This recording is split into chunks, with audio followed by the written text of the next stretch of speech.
Calm if you had told me a few years ago that I'd end up the bad guy in a "my husband fired our nanny to teach me a lesson" story. I probably would have laughed it off. I used to be the guy who worshipped the idea of being a provider. The grind, the long hours, the big house, the fancy SUV in the driveway, those were the things I thought meant I was doing life right. Now I know better. Now I know you can be paying for everything and still be completely alone in your own marriage. My name is Nathan. I'm 35, I work in tech sales in Austin, Texas, and I used to think my wife Olivia was the hardest working woman I knew. At least, that's what she never stopped telling me. Being a stay-at-home mom is the hardest job in the world, she'd say, leaning against our marble kitchen island with a $7 Starbucks drink in her hand and fresh acrylic nails that definitely weren't in our monthly budget. You have no idea what it's like. And the first 100 times she said it, I believed her. Because why wouldn't I? I grew up in a tiny rental in Dayton, Ohio. My mom worked double shifts as a nurse, and when my sister and I were really young, my dad did overnight warehouse work. Then he got hurt on the job, and suddenly my mom was basically a solo parent supporting 3 people. I watched that woman drag herself home with swollen ankles, smelling like antiseptic and exhaustion, and still cook, clean, pack our lunches, help with homework, and deal with bills. I know what hard looks like. So when Olivia said being home with our kids was the hardest job in the world, I took it at face value, because I'd seen the real version of that. I just didn't realize there's a difference between being a stay-at-home parent and being at home all day with a credit card and no accountability. But I'm getting ahead of myself. Let me back up. I met Olivia when I was 27 and freshly relocated to Austin for a sales job at a software company. It was one of those rooftop bar scenes with overpriced cocktails, a live DJ, and people who looked like they had never worried about an overdraft fee in their life.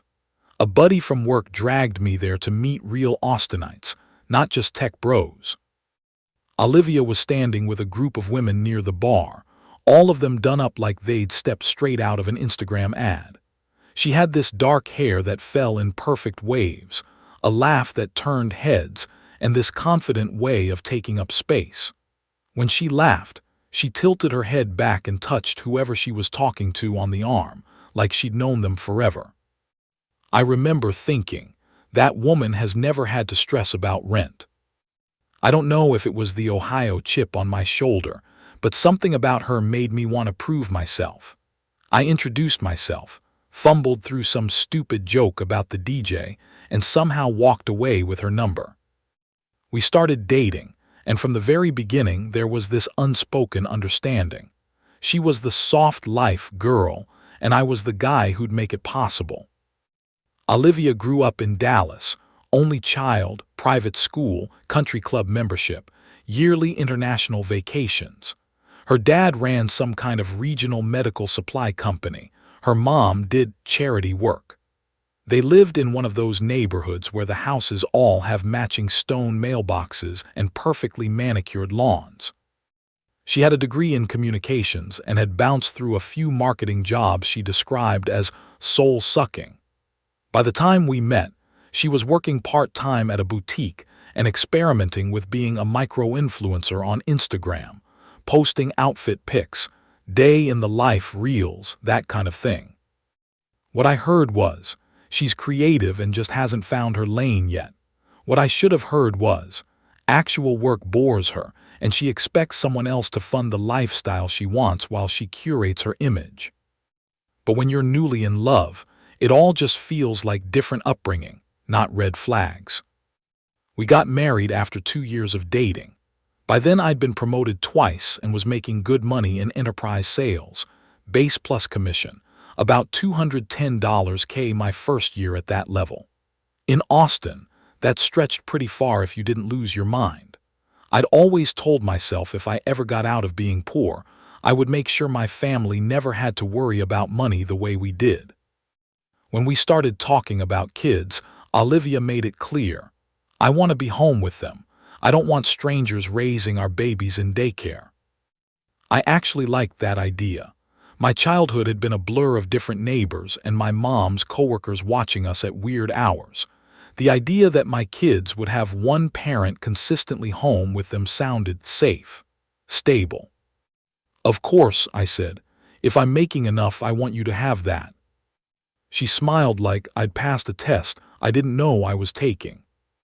Our first kid, Ellie, was born when I was 30. The second, Jonah, came 2 years later. Those early years were rough. Any parent can tell you the newborn phase is brutal. Night feedings, blowouts, total sleep deprivation. There were times I'd drive to a sales meeting in San Antonio and have to slap myself awake at a red light because we'd been up all night with a colicky baby. To Olivia's credit, she really did do a lot when the kids were tiny. She nursed, she rocked them, she handled the pediatrician appointments, she tracked nap schedules in color-coded apps. But even then there were cracks. Her mom helped, which really meant she'd come stay for a week and criticize everything we did, then leave Olivia crying in the kitchen while I held a screaming baby and silently resented everyone in the house. Around the time Jonah turned 1, I got a promotion. New title, bigger territory, way more money, and way more hours. 60-hour weeks became my normal. Travel, client dinners, quotas that never slept. I told myself it was worth it. Every deal I closed was a swim lesson, or a college fund deposit, or a future family vacation. That's when Olivia started bringing up a nanny. "I'm drowning," she told me one night, sitting on the couch in leggings that looked more expensive than my entire wardrobe growing up. "You don't see it because you're gone all the time, but I never get a break. I need help." She had dark circles under her eyes, and her hair was in a messy bun that didn't look like the curated messy buns she posted on Instagram. She was scrolling her mom Facebook group, reading horror stories of burnout and mental breakdowns. I didn't hesitate. "If it makes things easier, let's do it," I said. "We can afford it. Let's find someone good." We hired Anna, a 28-year-old from El Paso with a degree in early childhood education, who'd moved to Austin to be closer to her sister. At first, she came 3 days a week, 6 hours a day. It was supposed to be just to give Olivia some breathing room. Self-care time, Olivia called it. I imagined her going to therapy, taking a yoga class, maybe just taking a long shower and a nap. And at first, she did some of that. But it didn't take long before the self-care turned into Target runs for the kids, Starbucks dates with the other moms from the Facebook group, and content days where she'd go downtown to shoot outfits for Instagram. Still, the kids were happy. Anna loved them and they adored her. The house was calmer. Dinner was occasionally edible. I chalked it up to a win. Fast forward another couple years. The kids both started school, Ellie in first grade, Jonah in pre-K that transitioned into kindergarten. We weren't in the diaper and toddler phase anymore. We had an actual routine. By then, though, our part-time help had quietly turned into a full-time staff. We had Anna 5 days a week. 8 a.m. to 4 p.m. we had a cleaner who came every Friday and did a full deep clean, bathrooms, floors, windows, laundry folding. I paid for a lawn service to keep up the yard. We had grocery delivery from H-E-B every Sunday. On paper, Olivia was a stay-at-home mom. In reality, she had a nanny, a cleaner, a lawn guy, and kids who were at school for most of the day. But if you listened to her talk, she was a war veteran. "You have no idea how exhausting it is," she'd tell me, sprawled on the couch in athleisure, scrolling on her phone while The Bachelor played in the background. "It's constant. I never get a day off." I'd be standing in the kitchen in my dress shirt and slacks, tie half undone, having just come back from a 3-day trip to Denver where I'd lived on hotel coffee and airport food. My step count would be 5,000 steps before noon from pacing while talking to clients. My brain would feel like mush from back-to-back calls. "Yeah," I'd say, "I get that. Work was brutal this week too." That's when she'd hit me with it. "You sit in a chair all day, Nathan, talking. Don't act like it's the same. The first time she said it, it stung. The 10th time, it left a bruise. By the 100th, it felt like a knife. Because yeah, technically, a lot of my day is in a chair. But that chair is where our mortgage comes from. Those calls are where the private school tuition comes from. The deals I close are the difference between us having a nanny or Olivia actually doing the job she keeps glorifying. What made it worse was how she'd say it in front of other people. One night we had another couple over for dinner, my coworker Daniel and his wife Jasmine. They're that couple who actually split things. Daniel works in product, Jasmine's a nurse. They have one kid and they juggle her shifts and his meetings like a team. We were eating takeout Thai at our dining table, and Jasmine asked, "So, Liv, do you ever think about going back to work now that the kids are in school?" Olivia laughed like it was the most ridiculous thing she'd ever heard. "Are you kidding? I already have the hardest job in the world. Being a stay-at-home mom is more than full-time." Jasmine raised an eyebrow. "I mean, yeah, it's a lot, but it's different now that they're older, right?" Olivia sniffed. "Still, men don't get it. Nathan just sits in his fancy office chair on Zoom and thinks that's work. I'm the one actually raising our kids." She said it like Anna didn't exist. Like our cleaner didn't exist. Like the dried Thai curry sauce on the countertop was a political statement.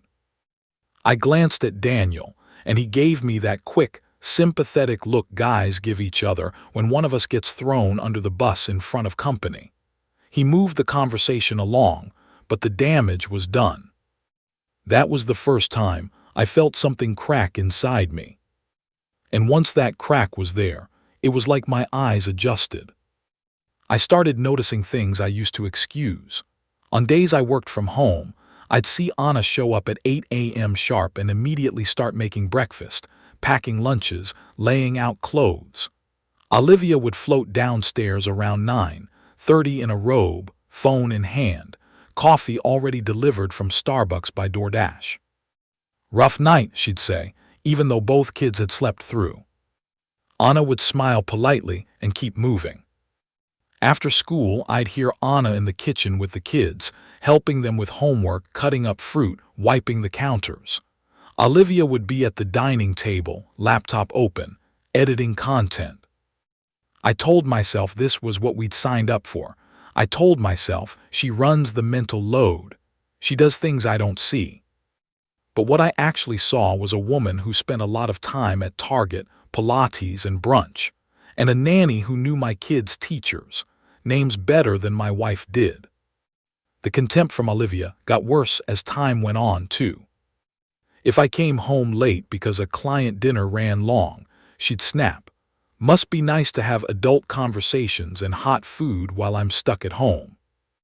If I said I was exhausted, she'd roll her eyes. "Try doing what I do for just one day. You wouldn't last an hour." If I asked her to keep an eye on our spending, she'd say, "Then make more. You're in sales, right? Sell more." By the time this whole thing blew up, we were in a 4-bedroom house in Westlake with a pool in the backyard and a G-Wagon in the driveway. I was making closer to $260K with bonuses. Our life from the outside looked like something you'd see on a realtor's Instagram. Inside, I felt like a walking paycheck. The day everything really snapped was a Tuesday in March. I woke up with a sore throat that felt like I'd swallowed broken glass. My head was pounding, my joints ached, and my phone was already buzzing with Slack messages and calendar reminders. I'd just come off a week of back-to-back meetings with a big client out of Houston, and I guess my body finally tapped out. I dragged myself into my home office and logged into our morning pipeline call. By the end of it, I was sweating and felt like I might pass out. My director, who is usually the definition of numbers over feelings, looked at me over Zoom and said, "Dude, you look rough. Go home. You're going to tank your quarter if you end up in the ER." "I am home," I croaked. "But yeah, I think I'm gonna log off and try to sleep." It was 11:30 a.m. The kids were both at school. Olivia thought I was out at the office. I texted her, "I'm feeling like crap coming home to sleep after this call." No response. I figured she was busy or had her phone on silent. I stumbled upstairs to our bedroom, but as I passed the kitchen, I stopped. The place looked like a bomb had gone off. Breakfast dishes crusted with syrup and eggs sat on the counter. There was a half-empty cereal box on its side, Cheerios scattered all over the island. The sink was full. Sticky handprints were smeared on the stainless steel fridge. Okay, messy morning, it happens, I thought. Then I heard the vacuum upstairs and saw Anna's shoes by the door. I followed the sound. Upstairs, Anna was in the hallway, sweating, vacuuming goldfish crumbs out of the carpet. There were baskets of laundry at her feet, clearly sorted, some already folded. She had AirPods in but pulled one out when she saw me. "Oh, Mr. Nathan, you're home." "Hey, Anna," I said. "Yeah, I'm sick, thought I'd try to sleep a bit." Her face softened. "Oh no, do you need tea? I can make you something." I shook my head. No, you're good, thanks, where's Olivia?" She gestured toward our bedroom door. "She's resting. She said she was exhausted and had a headache. I took the kids to school and started the laundry so she could nap." I looked at the time. It was almost noon.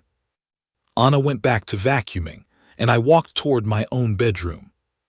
The door was closed, white noise machine humming on the other side. I eased it open.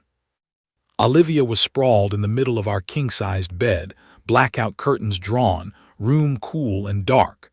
There was an empty Starbucks cup on her nightstand and her phone face down. She was under the covers, sleeping. I love naps as much as the next overworked guy, but something about the scene, Anna doing everything while she slept in our bed in the middle of a weekday, hit me wrong. Maybe it was the fever. Maybe it was the simmering resentment I'd been swallowing for years. Either way, I cleared my throat and stepped inside. "Olivia," I said, my voice rough. "Hey, I'm home, I'm sick." Her eyes flew open, and she jerked upright like she'd been caught doing something wrong. "What are you doing here?" she snapped, squinting in the dim light. "Why are you waking me up?" "I texted you," I said. "I feel like crap, I came home to sleep." She pushed her hair out of her face and glared at me like I just walked into the wrong restroom. "You couldn't go to the guest room. I finally fall asleep and you barge in here banging around." "I literally just opened the door and said your name," I said, disbelief slicing through my headache. "I didn't know you were napping." "Well, I am," she said. "This is the only time I get to rest. You have no idea how tiring my days are." My gaze drifted over to our bathroom, where I could see 2 shopping bags on the counter, Lululemon and Sephora. A Target bag sat on my dresser. Her phone lit up with a notification, and I caught a glimpse of a group chat named Mommy Wine Night. "You're tired," I repeated slowly. "Anna's been here all morning. The kids are at school. I walked into a disaster zone kitchen while she's trying to do everything." Her eyes narrowed. "Are you seriously coming at me right now? What, because I took a nap? I'm a stay-at-home mom, Nathan. This is the hardest job in the world. I don't get sick days." "You have a nanny and a cleaner and no kids in the house before 3 p.m., I said, my patience evaporating. "What exactly are you exhausted from?" The words hung in the air like smoke. Olivia's face flushed red. Wow, you really don't get it. You think because you sit in a chair all day and send emails you're better than me." I stared at her. I could feel my pulse throbbing in my temples. "You think what I do is just sitting in a chair," I said quietly. "The chair that pays for this house, for the nanny, for your car, for your shopping sprees. That chair." She folded her arms. "Oh my God, here we go, you're such a martyr. No one asked you to work in sales, Nathan. This is your choice. My job is raising our kids." "Are you?" I asked before I could stop myself. "Are you raising them? Because from where I'm standing it looks like Anna's doing a lot of that." Her mouth dropped open. "I cannot believe you just said that," she spat. "Get out. If you're sick, go to the guest room. I need my rest so I can function for the kids. I looked at my wife in our bed in a dark room at noon on a Tuesday, while another woman vacuumed the hall and folded our laundry, and something inside me finally clicked. I didn't say anything else. I backed out, closed the door, and went to the guest room. I lay down, stared at the ceiling, and realized I had built this entire life on a story that wasn't true. I wasn't funding a partnership. I was funding a lifestyle. The next couple of days were a blur of Advil, NyQuil, and simmering thoughts. I worked from home while I recovered and watched our routine with clear eyes. I watched Anna remind Olivia about a parent-teacher conference. I watched the cleaner scrub grout out of our bathroom tile, while Olivia lay on the couch watching Netflix and scrolling TikTok. I watched DoorDash guys show up twice in one day, with Starbucks and salads from Sweetgreen. I watched our joint checking account shrink faster than my patience. One afternoon, when my fever finally broke, I sat down with my laptop and pulled our last 3 months of credit card statements. I'm in sales. Numbers tell me stories. Those statements told me one I didn't want to hear. Target, Lululemon, Sephora, Ulta, shellac nails, laser hair removal, facials, Pilates studio, random Amazon charges. Hundreds, sometimes thousands every month. I did some quick math on the nanny and cleaner. Anna made $22 an hour, 40 hours a week, plus taxes and a holiday bonus. That was nearly $50K a year just for her. Our cleaner was $220 a week, about $11K a year. Lawn service, $150 a month. Private school tuition for both kids, another $32K mortgage, $4K a month. Car payments, $1,800 for 2 cars. Groceries, gas, utilities. My $260K a year started to look a lot smaller once I really looked at it. I called my older sister, Emily. Emily is the closest thing I have to a conscience. She's 3 years older than me, lives back in Ohio with her husband and 3 kids, and has been a real stay-at-home mom for almost a decade. No nanny, no cleaner, no DoorDash. She picked up on the second ring, kids yelling in the background. "Hey little bro, what's up?" I told her everything. The nanny, the nap, the "you just sit in a chair" comment, the credit card breakdown. I could hear her breathing on the other end, the way she does when she's trying not to explode. "Nate," she said finally, "I love you. So I'm gonna say this as gently as I can, you're being used." "It's not that simple," I said, out of habit more than conviction. "She does a lot, the kids." "Do your kids know Anna's birthday?" Emily cut in.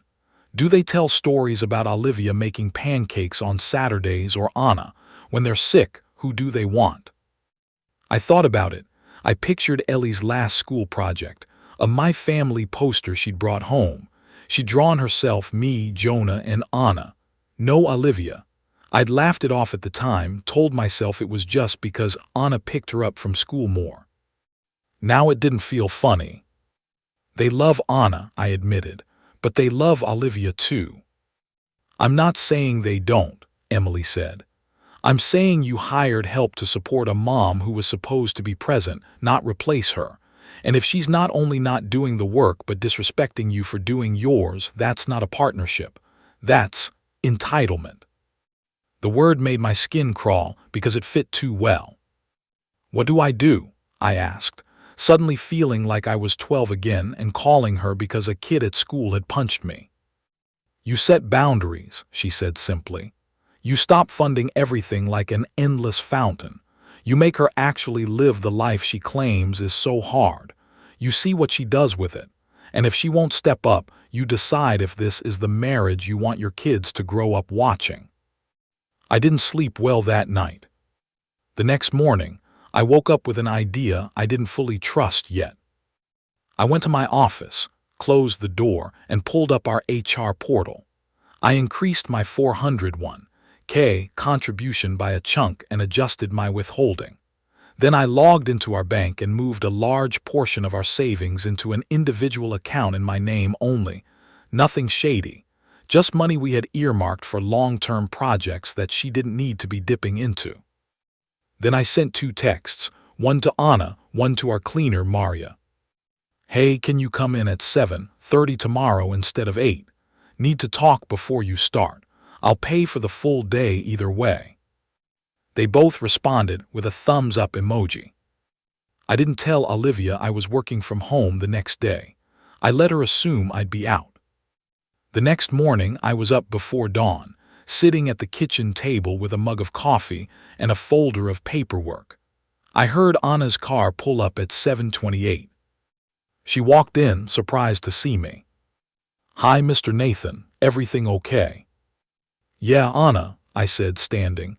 Can we talk for a minute before you start? Her eyes flicked up the stairs, then back to me. Sure. We sat at the table. My heart was pounding because I genuinely liked her. She'd been more of a mother to my kids in some ways than my own wife. Anna, I started, I want to first say, you have been amazing for our family. The kids adore you. I adore you. You've gone above and beyond, and I see that. Her shoulders relaxed a little. Thank you, that means a lot. I took a breath. That's why this is really hard. I need to make some changes, financially and in the structure of how we do things here. I can't afford the level of help we've had anymore, and I also think it's created some unhealthy dynamics. So, I'm going to have to let you go. Her face fell. Oh, she said softly, is this because I did something? No, I said quickly. God, no, this isn't about you at all. You've done everything right. This is about my marriage and how things are working or not working between me and Olivia. I don't expect you to be in the middle of that. She looked down at her hands. I understand, she said. Do you want me to work a notice period or? I'm going to pay you for the next month in full, I said, sliding an envelope across the table, plus a recommendation letter. I'll do everything I can to help you find another family. You deserve one that fully appreciates you. Her eyes filled with tears as she opened the envelope and saw the check. Thank you, she whispered. I'll text the kids later. I don't want to upset them before school. I nodded, my throat tight. I'm sorry, Anna. She left at 7:50, before Olivia came downstairs. Maria showed up at 8, and we had a similar conversation. She was more stoic, but I saw the disappointment in the way she folded the check into her wallet. Es la vida, she said with a sad smile. That's life. By 8:30, I was alone in the kitchen with a pit in my stomach. At 9:15, Olivia came down in an oversized t-shirt and slippers, hair in a messy bun that took me back to the early days when that look was more survival than aesthetic. Morning, she said, heading straight for the coffee maker. Thought you had an early meeting. Not today, I said, watching her. I'm working from home. She frowned, noticing the silence. Where's Anna? She asked. She's supposed to take Jonah to school. I already did, I said, on my way back from dropping Ellie off. She blinked. Okay, what about Maria? Did she text that she's running late? I took a breath. They're not coming, I said. Not today, not anymore. She stilled, coffee mug in hand. What do you mean, not anymore? I let them go, I said. Yesterday, I paid them a month's severance and promised referrals. We're not hiring replacements. She stared at me like I'd spoken in another language. You fired our nanny and our cleaner, she said slowly, without talking to me. Yeah, I said, I did. Are you out of your mind? She exploded. I need them. I can't do all of this by myself. My voice came out calmer than I felt.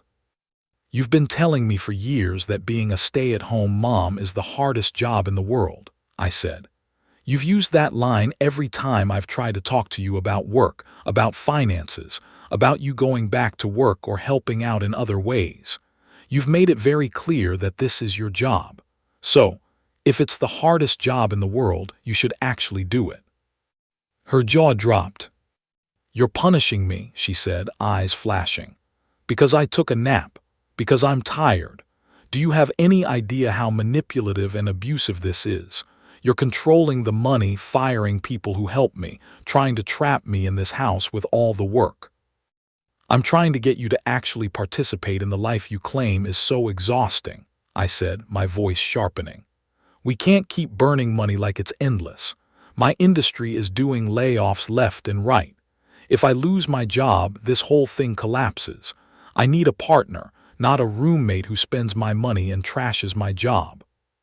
So your solution is to, what, sabotage me, she shot back. Take away my support. You think that makes you a hero? No, I said. I think it makes me someone who's finally done funding a fantasy. You want to be a stay-at-home mom. Be with the kids. Run the house. Do the laundry, cook, clean. If it's really the hardest job in the world, maybe actually showing up for it would make you appreciate it more. And maybe you'd appreciate what I do too. She shook her head like she couldn't process the words. I can't believe you're doing this to me, she hissed. My friends' husbands would never. They hire more help when their wives are overwhelmed. They don't strip them of their support as some twisted test. Your friends' husbands aren't my problem, I said. Our kids, our finances, and the example we're setting, that's my problem. I'm not doing this to win some fight. I'm doing it because what we're doing now isn't sustainable financially or emotionally. She stormed out of the kitchen, slamming the pantry door on her way to the stairs. I sat there, listening to the echo, and for a second I almost caved. I almost called Anna and begged her to come back, told myself I'd figure out the money later. But then I thought about the look on Anna's face when she said she'd been taking the kids to school so Olivia could rest. I thought about Ellie drawing Anna on her family poster. I thought about my mom driving home on 2 hours of sleep to stand in our kitchen and fry eggs for us, because she couldn't stand the idea of us eating cereal for dinner again. I didn't pick up my phone. The first week without help was ugly. At first, Olivia tried to white-knuckle it. She wrote out a handwritten schedule, color-coding chores like she was prepping for a Pinterest tutorial. She texted her mom friends for easy recipes and chore hacks. Day 1, she called me at work 3 times before noon. What setting do I use on the washer for the kids' uniforms? How much detergent, the blue one or the white one? The dryer just beeped at me. What does that mean? By the 3rd call, my manager was giving me side-eye from across the open office. Can you look it up on Google? I asked, trying to keep my voice neutral. I'm in a meeting in 5. She huffed, wow, okay, thanks for nothing. That night I came home to damp laundry sitting in the washer, starting to smell mildewy. The kids had eaten microwaved chicken nuggets and were still in their school uniforms, dirt on their knees. Mommy forgot, Ellie said when I asked why they hadn't changed. Olivia looked like a storm cloud on the couch. This is impossible, she snapped as I peeled Jonah's socks off his feet. I didn't sit around doing nothing before, you know. I had a system. Maybe, I said. But whatever that system was, it involved other people doing most of the work. She glared at me but didn't respond. By day 3, dishes were stacked so high in the sink that there were ants. Trash overflowed. The living room looked like a toy store had exploded. The kids were eating cereal for dinner. I'd started doing late-night dishwashing and laundry again, things I used to do quietly because I thought I was helping. Now, I told myself I was doing it for the kids, not for her. Every time I picked up a sticky plate, though, I felt resentment curl tighter in my chest. Olivia didn't lean in, she lashed out. She'd scream at the kids for making messes. She'd sigh loudly if Jonah spilled anything.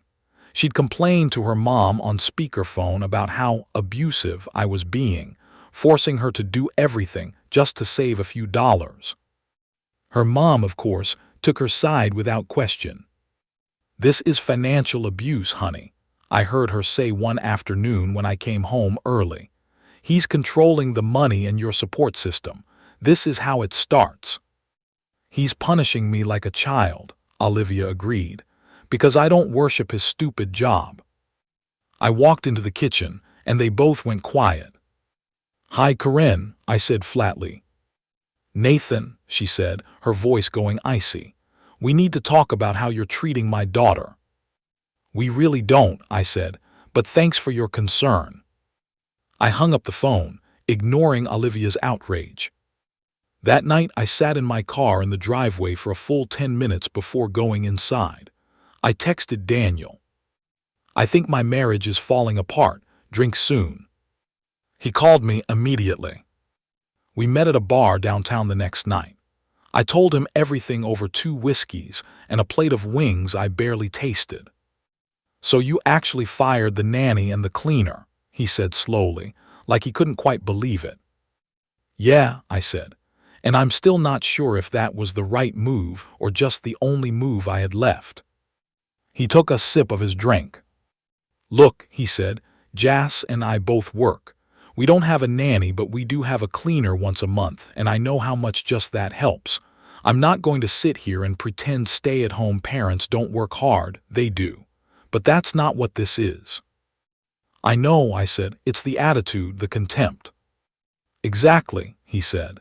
"If she was busting her ass and overwhelmed, that'd be one thing. You'd be the jerk for taking away her help. But if she's outsourcing the actual parenting and housework while you break your back to pay for it, and then she disrespects your job, that's different." "What do I even do?" I asked. "I don't want my kids' lives blown up. I don't want to be a weekend dad, but I can't live like this, being treated like an ATM with a bad personality." Daniel looked at me for a long moment. "Then you need to decide," he said quietly, "if you're willing to be the villain in her story so you can be the hero in your kid's story." The phrase lodged itself in my brain and wouldn't leave. The next week things got worse. Olivia decided if she had to do all the work, then she was going to cut corners.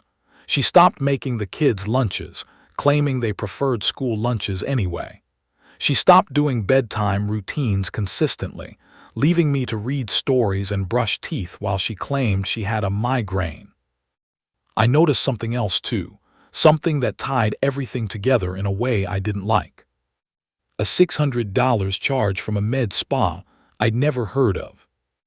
A $450 Lululemon charge after I just paid off a similar one. A $900 balance at a high-end hair salon. I logged into our joint credit card account and dug deeper. That's when I saw it, a card I didn't recognize under her name, but linked to my social security number as a cosigner. The balance, $18,437.03. My stomach dropped. It was all there in black and white. Luxury salon visits, curated wardrobe services, spa packages, boutique furniture, event tickets with her friends. Financial infidelity. I printed the statements and stared at them for a long time. Then I called a lawyer. His name was Mark. He was one of those calm, unflappable family law guys who probably had seen every awful thing people could do to each other in a marriage. I sat in his office in a strip mall in South Austin, clutching the folder of statements like a lifeline. "I don't know if I'm ready to file," I said. "I just need to know what would happen if I did." "Okay," he said, "tell me what's going on." I laid it all out. The nanny, the cleaner, the lifestyle, the contempt, the secret card, the current meltdown. He asked questions about my income, assets, the kids, Olivia's work history, almost none, our house, our debts. He flipped through the credit card statements and let out a low whistle. "That's a lot of discretionary spending for someone with no income," he said. "Yeah," I said bitterly, "tell me about it." "Here's the thing," he said. "Texas is a community property state. That means, generally speaking, income earned during the marriage is community property, and debts incurred during the marriage are community debts if they were for the benefit of the marriage." "The benefit of the marriage," I repeated. "How is a $900 balayage for the benefit of the marriage?" He gave me a half smile. "Judges vary. Some will see it as normal lifestyle, some as excess. The good news is you've got documentation. The nanny, the cleaner, the kids' activities, that's all for the family. $600 spa days and random luxury crap.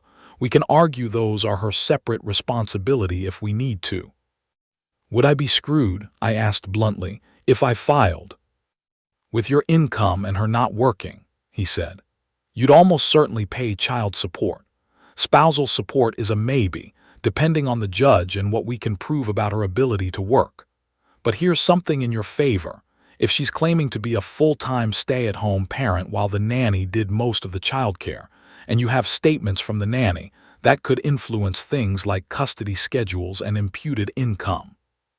Imputed income, I asked. That's when the court says, you may not be working now, but you're capable of earning X amount, so we're going to calculate support based on that, he explained. They don't like it when capable adults sit at home and refuse to work for no good reason. I thought about Olivia's "I'm too exhausted to do everything" speeches. She's going to say I'm abusing her, I said. Financially, emotionally. She already started that narrative with her mom. She might, he said. That's why you don't make impulsive moves from here. No yelling, no name-calling, no retaliation. You document. You protect your finances. You offer reasonable solutions. If she refuses to participate, that's on her. Judges like reasonable people.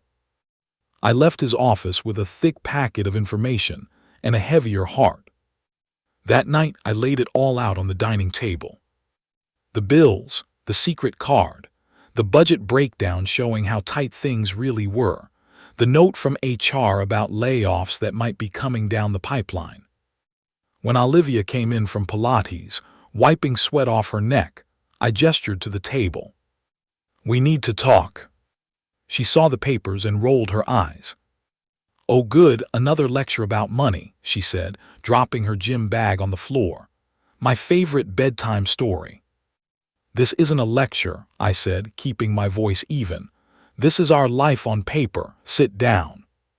She plopped into a chair, arms crossed. I pulled our credit card statements, I began. All of them. You opened a card in your name with me as cosigner without telling me, and you've run up $18,000 in debt on it. She didn't even flinch. So, she said, it's for our life, for me. You benefit when I look good, you know. I'm your wife, not your roommate. I benefit from your hair being done, I repeated, stunned.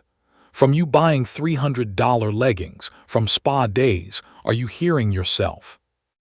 Oh, don't be dramatic, she said. You make good money. This isn't going to bankrupt us. I slid the budget toward her. We are one layoff away from being in serious trouble, I said. One bad quarter. One client pulling out. We can't live like money is monopoly cash. I'm already putting more into retirement and savings just to protect us, and you're out here acting like this is the Real Housewives of Austin. She made a face. What do you want me to do? She demanded.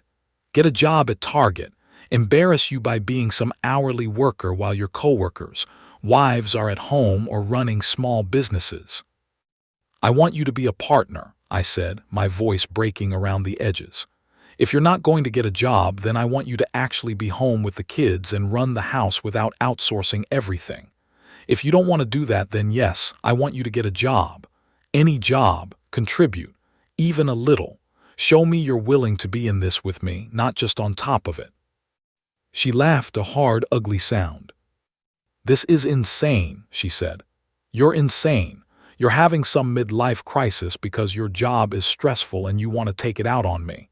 I am a stay-at-home mom, Nathan. That is my contribution. You can't just change the rules because you feel like it. The rules changed when you decided my job is just sitting in a chair all day, and when you hid thousands of dollars in debt from me, I shot back. You don't get to use stay-at-home mom as a human shield while you live like a single influencer and another woman raises our kids. Her face twisted. How dare you, she whispered. You think I don't do anything. You think I don't care about our kids. I think you're more invested in how your life looks on Instagram than how it actually is, I said. I think the person who knows their teachers' names, their food preferences, their friends, and their fears the best is Anna. I think that's a problem. She stood up so fast her chair nearly tipped. If you hate me so much, why don't you just leave? She screamed. You clearly think I'm some lazy, selfish leech. Go find yourself a nice little working-class saint mom who worships your stupid conference calls. The thing is, she meant it as a weapon. But there was this part of me, deep down, that heard the idea of leaving and felt relief. The kids, I thought immediately, the kids would be crushed. I don't hate you, I said quietly. I'm just done pretending this is okay. We either go to counseling and try to fix this together, or we start talking about separating. Those are the options on the table. She stared at me like I'd slapped her. You'd blow up our family, she said, voice shaking. Over chores, over some credit card charges, over a nanny. It's not about a nanny, I said. It's about respect. It's about trust. It's about partnership. We don't have that right now. She grabbed her bag. I'm not going to sit here and be verbally abused, she spat. I'm going to my mom's for the night. She walked out, the front door slamming behind her. She didn't come back that night. I tucked the kids in, answered their questions with half-truths, and lay in our bed alone, staring at the ceiling fan. The next morning, she came back like nothing had happened. But there was something brittle in the air that never went away after that. We did go to counseling, twice. The therapist was a calm, middle-aged woman named Dr. Saunders. In the first session, she had us each describe what we wanted out of the marriage. Olivia went first. I want appreciation, she said. I want my husband to see what I do instead of tearing me down. I want support, not judgment. I went next. I want a partner, I said. I want someone who respects what I do and doesn't see me as an unlimited resource. I want us both to actually contribute to the life we chose, not one of us carrying all the financial weight while the other outsources their responsibilities. Dr. Saunders listened, nodded, asked questions. At the end of the session, she gave us homework, a breakdown of who does what, financially and domestically. A chore chart basically for adults. Also, an exercise in gratitude. Each of us had to write down 3 things we appreciated about the other every day. The next week, Olivia showed up to therapy already irritated. I'm not doing a chore chart, she said. I'm not 12, and I'm not going to pretend to be grateful when I feel attacked. It's not for me, Dr. Saunders said gently. It's for you as a couple, to see where there are imbalances, assumptions, unmet expectations. I already know where the imbalance is, Olivia snapped. I do everything with the kids and the house. He works and thinks that's enough. Dr. Saunders looked at me. Do you feel that's accurate? If that were true, we wouldn't be here, I said. Olivia, for years we had a nanny and a cleaner. I'm not saying you did nothing, but you weren't doing everything. And even now, with them gone, I'm still doing a ton. But if I bring that up, you say I'm attacking you. Olivia crossed her arms. Whatever, this is biased. You're both ganging up on me. And just like that, she shut down. We made it through the session, but nothing changed. A week later, she canceled our next appointment and never rescheduled. After that, it was like living in a Cold War. We barely touched. We barely talked unless it was logistics about the kids. At night, she'd scroll on her phone in bed, occasionally letting out a bitter sigh. I started spending more time at Daniel and Jasmine's place. They'd invite me and the kids over for dinner. Their daughter would play with Ellie and Jonah while we sat around their beat-up dining table and talked like normal humans. One night, as I watched Daniel and Jasmine wordlessly clean up together, he washed, she dried, both moving in this practiced dance. I felt something heavy and painful settle in my chest. This is what it's supposed to look like, I thought. Not perfect, not glamorous, just 2 people showing up for each other. I'd never had that with Olivia, not really. My revenge, if you could call it that, didn't come all at once in some explosive fight. It came in 100 small choices that added up to a line I wouldn't cross anymore. I stopped bailing her out every time she dropped the ball. If she forgot to sign the permission slip and Ellie missed the field trip, I didn't call the school to fix it. If she didn't wash the soccer uniform, I didn't stay up until midnight doing it for her. I let the natural consequences fall where they did, even when it broke my heart for the kids. I stopped handing over my paycheck like it was a tribute. I set up a separate account for household essentials, mortgage, utilities, groceries, kids' stuff, and gave her a clear budget each month. When it was gone, it was gone. "You're putting me on an allowance," she'd sneered. "I'm putting us on a budget," I'd replied. "Welcome to adulthood." She ranted to her friends. I know she did because one afternoon, my sister sent me a screenshot from some private Facebook group she'd somehow ended up in. There was Olivia's post, complete with a carefully curated photo of our kitchen sink piled with dishes. "My husband fired our nanny and our cleaner without my consent to teach me a lesson, and now says I have to live on an allowance because he's the only one working," she'd written. "He says I have to actually do my job as a SAHM. Is this abuse?" The comments were a mixed bag. Some were exactly what she wanted to hear. "Yes, it's financial abuse. He's controlling you. Leave him, sis." But plenty of others said what I'd been too afraid to say out loud.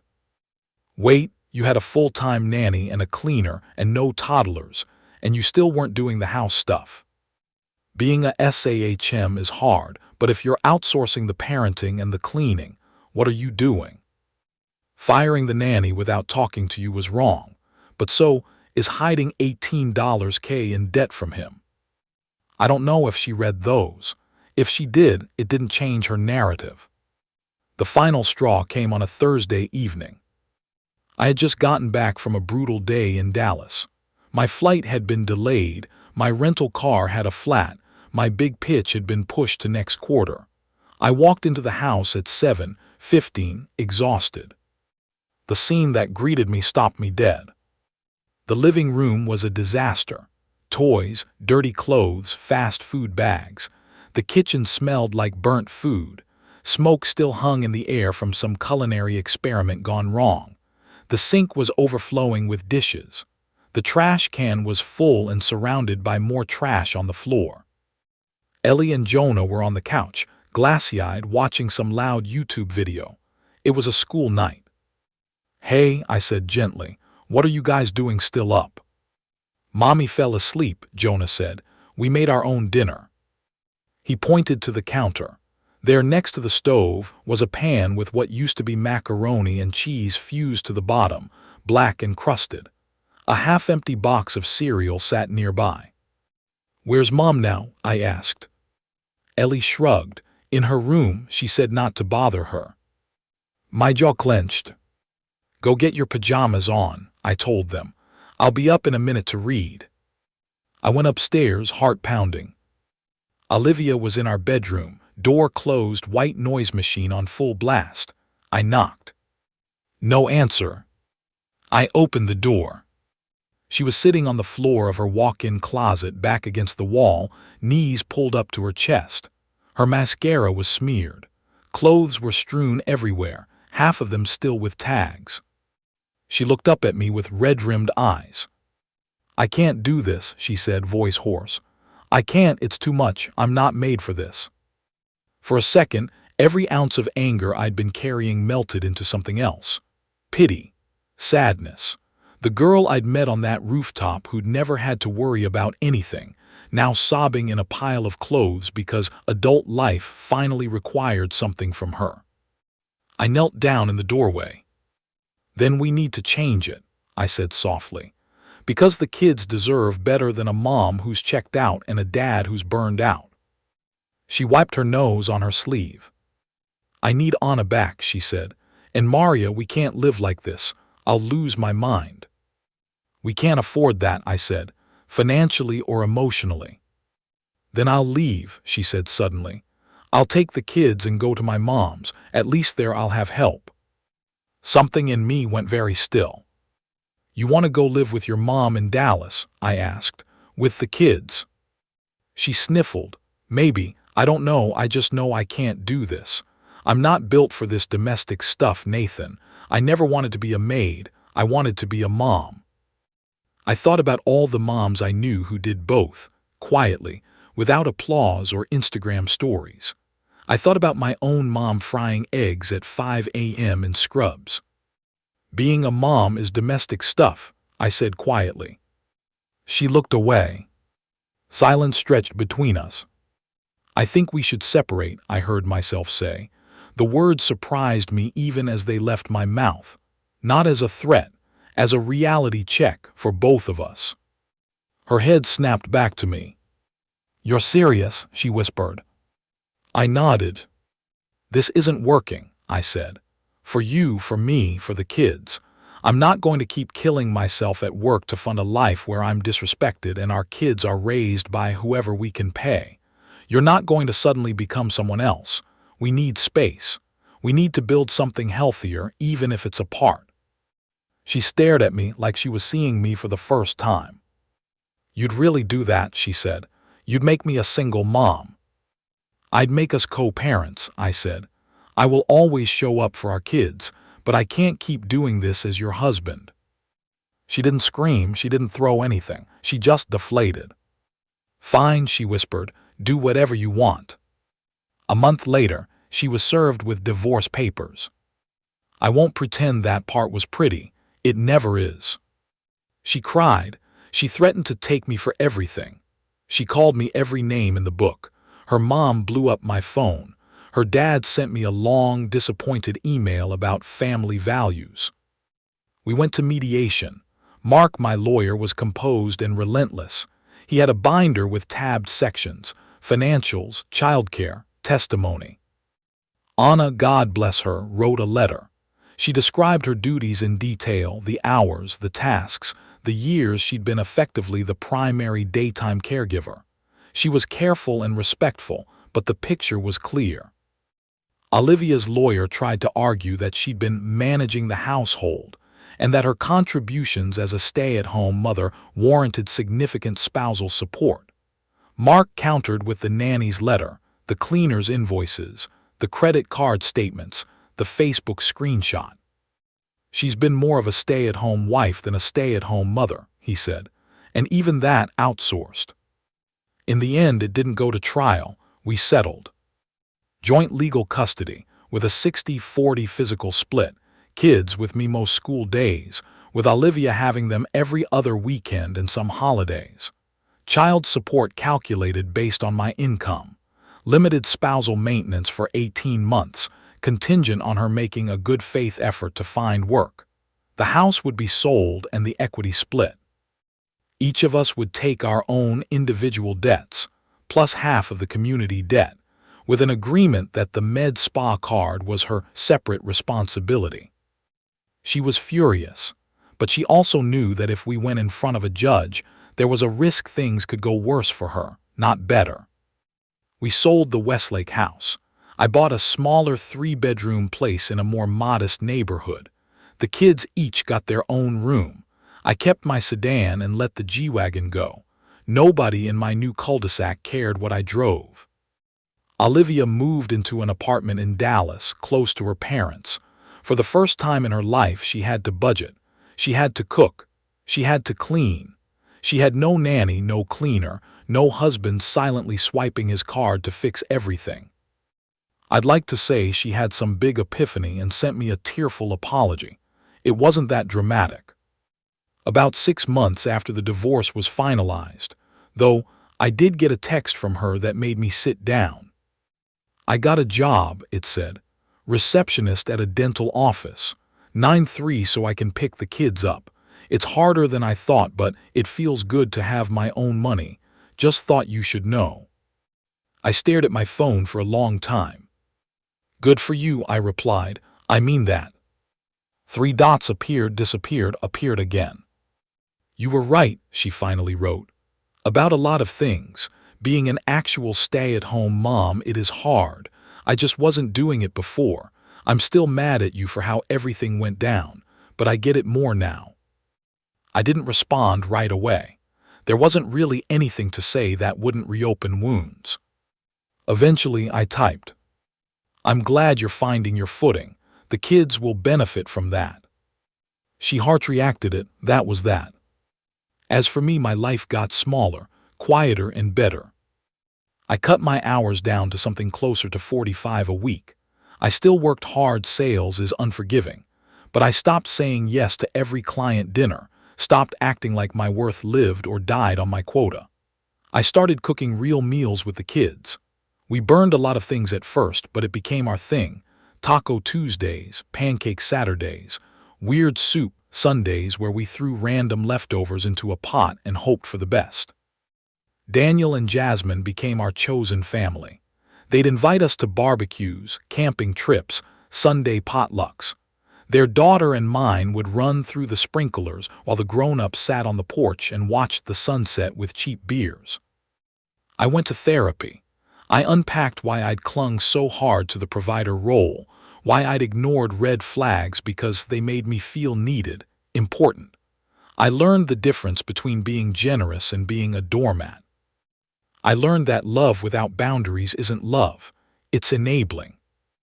The kids adjusted in their own ways. They missed the big house and the pool. They missed Anna a lot at first, but they also got more of me, present, not half dead from constant hustle. They started seeing their mom in a different light too, as she showed up more consistently on her days. One afternoon, a year after everything blew up, I was standing at the stove, stirring spaghetti sauce, when Ellie padded into the kitchen. "Dad," she said. "Yeah, bug. Remember when we had Miss Anna and the big house?" I smiled. "Yeah, I remember." "Are you sad we don't have them anymore?" she asked. I thought about that for a second. "I miss Anna," I said honestly. "She was good to us. The house, not really. It was too big for what we had inside." She frowned, thinking that over. "I like this house better," she decided. "You're here more." Sometimes kids cut right to the heart of it. Later that night, after the kids were asleep, I sat on the couch with a beer, scrolling through my phone. I stumbled across a quote that said, "The hardest job in the world is becoming the person your kids deserve." It made me laugh at first, thinking of Olivia's hardest job in the world speeches. But the more I sat with it, the more it rang true. Being a stay-at-home parent can absolutely be the hardest job in the world. So can grinding 60 hours a week in sales to keep a roof over everyone's head. Hard isn't a competition. It's not a weapon you use to beat your spouse over the head with. The problem isn't who has the harder job. The problem is when one person opts out of doing theirs while criticizing the other for doing theirs. In the end, my revenge wasn't firing the nanny or the cleaner. It wasn't catching her napping or exposing the credit cards. It was walking away from a marriage where I was valued only for what I could provide and building a life where respect runs both ways. It was choosing to be the villain in her story so I could be the man my kids look back on and say, "He showed up. He set boundaries. He didn't let us grow up thinking love means tolerating disrespect." If you're out there working yourself to death to fund a life where your partner spends their days at Target and Starbucks while calling your job, just sitting in a chair, here. The reality check I wish I'd gotten sooner. You're not a bad person for wanting a teammate instead of a dependent. You're not abusive for setting financial boundaries when the math doesn't add up. You're not selfish for wanting your kids raised by people who actually show up. You can't fix someone who loves the idea of a role more than the work it takes to live it. You can only decide how long you're willing to bankroll the fantasy. I still believe being a stay-at-home parent can be the hardest job in the world. I just finally learned that the job actually has to be done.